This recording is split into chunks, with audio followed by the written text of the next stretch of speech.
So my dad just died a couple of days ago, and I'm going through the strangest grieving period I could possibly have expected to go through.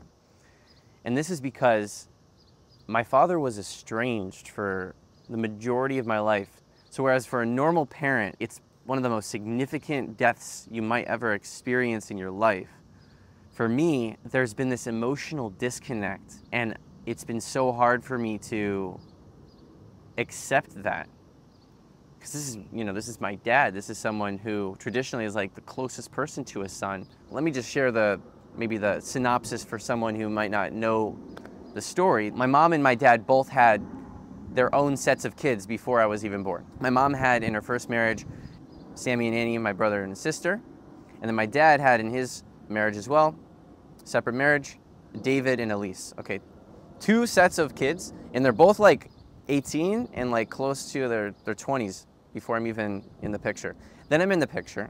My mom and dad attempt to be a couple and raise me for 4 years. Doesn't work out. He backs out of the picture, and that's it. My mom has to raise me by herself completely. Then this other guy comes in, this other guy who was my mom's previous marriage. He was a rabbi, and he took me under his wing and adopted me when this situation happened and became effectively my father. The only issue was he died 5 years after that. So he died when I was 9 years old. And now I'm back to square one. So one father leaves, another father comes in and dies. And my mom has to raise me as a single mother for the rest of my life, essentially, during my youth. God bless her. And then when I was 25 years old, I went to this event called Date with Destiny, which is like a Tony Robbins event, if you're familiar. It's a really intense 5-day event where you do a lot of emotional work. And at the very end of it, you're encouraged to call someone who maybe is a stranger you have a lot of resentment towards and just leave a message. Make a phone call if the person's still alive. And it's not your job whether they respond to the call, but you just have to put your energy out there of forgiveness and see how the universe responds.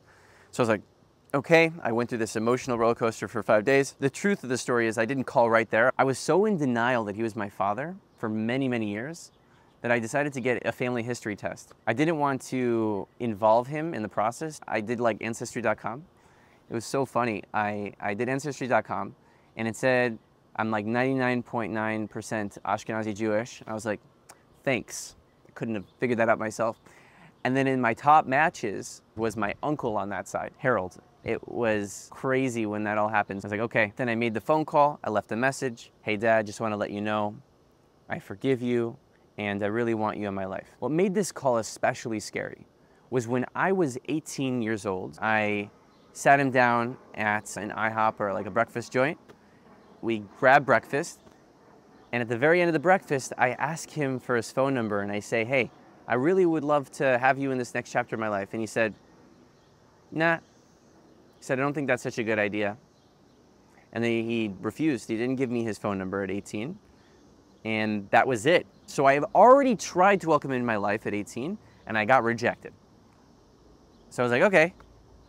Then 7 years later, I go through this crazy experience and then try it again. I have very low expectations. But to my surprise, the next day, he calls me back. And before I knew it, I was on a Zoom call with him that turned into my first encounter with him. And then shortly after that, I go to Israel. I go to yeshiva and I move to Israel. Pretty much right when I land in Israel, maybe like my first couple months in Israel, I get notified that he has cancer.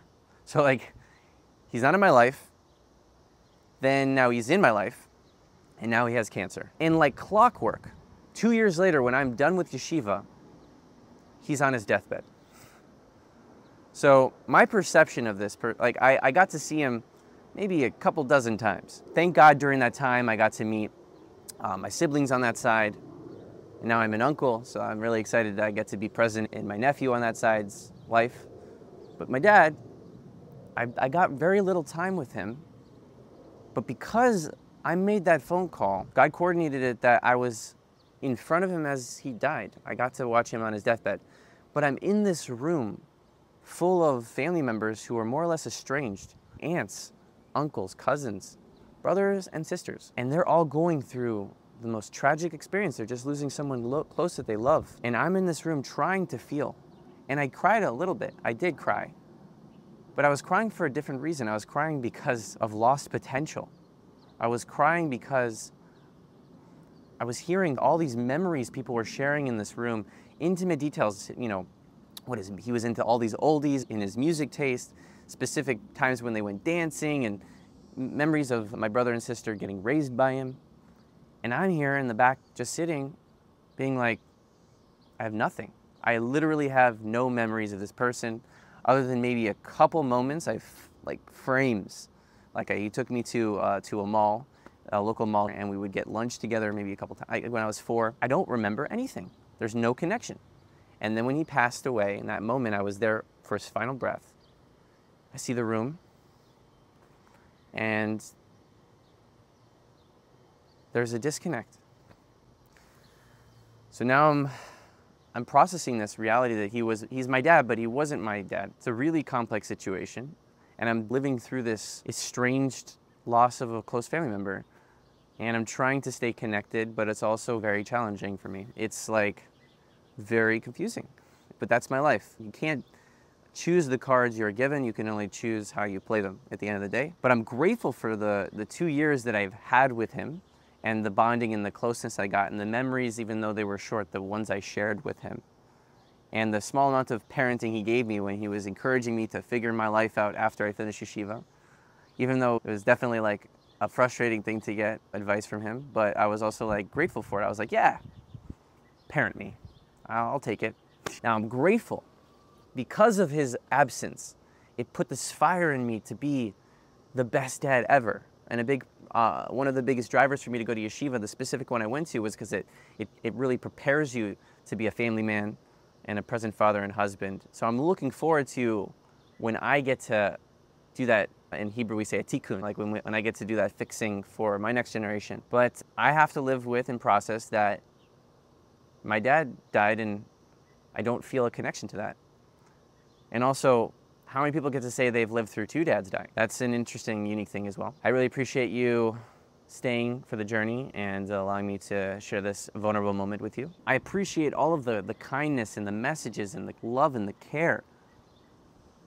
But that's the reality of the situation. I feel like people are writing me who have lost parents, who are trying to understand the situation and are sharing messages with me. I'm grieving this person, but he's a stranger. And there's so many years I'm never gonna be able to make up.